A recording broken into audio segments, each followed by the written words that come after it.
एक बार भगवान नारायण बैकुंठ लोक में सोए हुए थे। उन्होंने स्वप्न में देखा कि करोड़ों चंद्रमाओं की कांति वाले त्रिशूल डमरूधारी स्वर्णाभरण भूषित सुरेंद्र वंदित सिद्धि सेवित त्रिलोचन भगवान शिव प्रेम और आनंदातिरेक से उन्मत्त होकर उनके सामने नृत्य कर रहे हैं। उन्हें देखकर भगवान विष्णु हर्ष से गदगद हो उठे और अचानक उठकर बैठ गए। कुछ देर तक ध्यानस्थ बैठे रहे। उन्हें इस प्रकार बैठे देखकर लक्ष्मी जी पूछने लगी, भगवान आपके इस प्रकार अचानक निद्रा से उठकर बैठने का कारण क्या है? भगवान ने कुछ देर तक उनके इस प्रश्न का कोई उत्तर नहीं दिया और आनंद में निमग्न होकर चुपचाप बैठे रहे। कुछ देर बाद हर्षित होते हुए बोले, देवी मैंने अभी स्वप्न में भगवान श्री महेश्वर का दर्शन किया है। उनकी छवि ऐसी अपूर्व आनंदमय एवं मनोहर थी कि देखते ही बनती थी। मालूम होता है शंकर ने मुझे स्मरण किया है। अहो भाग्य, चलो कैलाश में चलकर हम लोग महादेव के दर्शन करें। ऐसा विचार कर दोनों कैलाश की ओर चल दिए।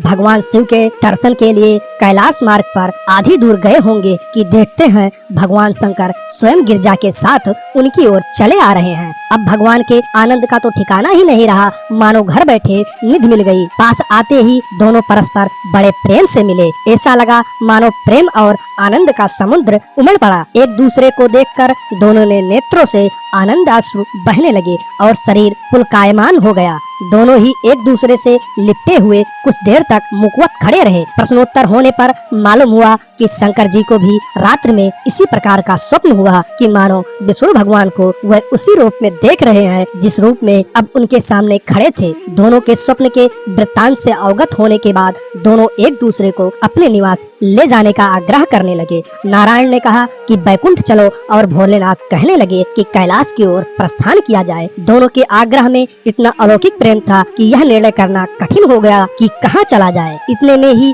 क्या देखते हैं कि बीड़ा बजाते हरि गुण गाते नारद जी कहीं से आ निकले। बस फिर क्या था, लगे दोनों उनसे निर्णय कराने कि कहाँ चला जाए। बेचारे नारद जी तो स्वयं परेशान थे। उस अलौकिक मिलन को देखकर वह तो स्वयं अपनी सुध बुध भूल गए और लगे मस्त होकर दोनों का गुणगान करने। अब निर्णय कौन करे? अंत में यह तय हुआ कि भगवती उमा जो कह दे वही ठीक है। भगवती उमा पहले तो कुछ देर चुप रही, अंत में वे दोनों की ओर मुख करके हुए बोली, हे नाथ, हे नारायण, आप लोगों के निश्चल अनन्य एवं अलौकिक प्रेम को देखकर तो यही समझ में आता है कि आपके निवास अलग अलग नहीं है। जो कैलाश है वही बैकुंठ है और जो बैकुंठ है वही कैलाश है। केवल नाम में ही भेद है। यही नहीं, मुझे तो ऐसा प्रतीत होता है कि आपकी आत्मा भी एक ही है। केवल शरीर देखने में दो है और तो और मुझे तो स्पष्ट लग रहा है कि आपकी भार्याएं भी एक ही है। जो मैं हूँ वही लक्ष्मी है और जो लक्ष्मी है वही मैं हूँ। केवल इतना ही नहीं, मेरी तो अब यह दृढ़ धारणा हो गई है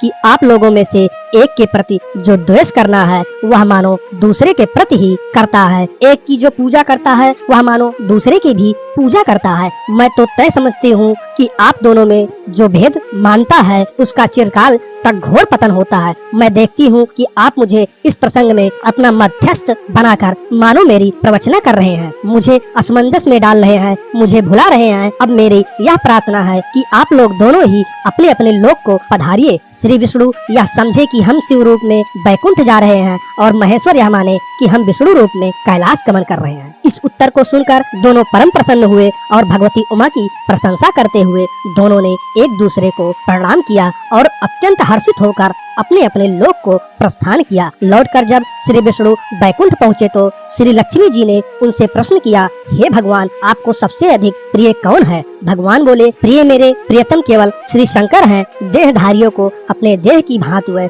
मुझे अकारण ही प्रिय है। एक बार मैं और श्री शंकर दोनों पृथ्वी पर घूमने निकले। मैं अपने प्रियतम की खोज में इस आशय से निकला कि मेरी ही तरह जो अपने प्रियतम की खोज में देश देशांतर में भटक रहा होगा वही मुझे अकारण प्रिय होगा। थोड़ी देर के बाद मेरी श्री शंकर जी से भेंट हो गई। वास्तव में मैं ही जनार्दन हूँ और मैं ही महादेव हूँ। अलग अलग दो घड़ों में रखे हुए जल की भांति मुझमें और उनमें कोई अंतर नहीं है। शंकर जी के अतिरिक्त शिव की चर्चा करने वाला शिव भक्त भी मुझे अत्यंत प्रिय है। इसके विपरीत जो शिव की पूजा नहीं करते वे मुझे कदापि प्रिय नहीं हो सकते। इस तरह जो शिव की पूजा करता है वह बैकुंठवासी विष्णु को भी स्वीकार है और जो श्री विष्णु की वंदना करता है वह त्रिपुरारी को भी मना लेता है। अगर ये कहानी आपको अच्छी लगती है प्लीज लाइक करें, शेयर करें और इस चैनल को सब्सक्राइब करके अपने भाई का सपोर्ट करें। Thank you. जय माता दी, हर हर महादेव, जय श्री कृष्णा, जय हिंद।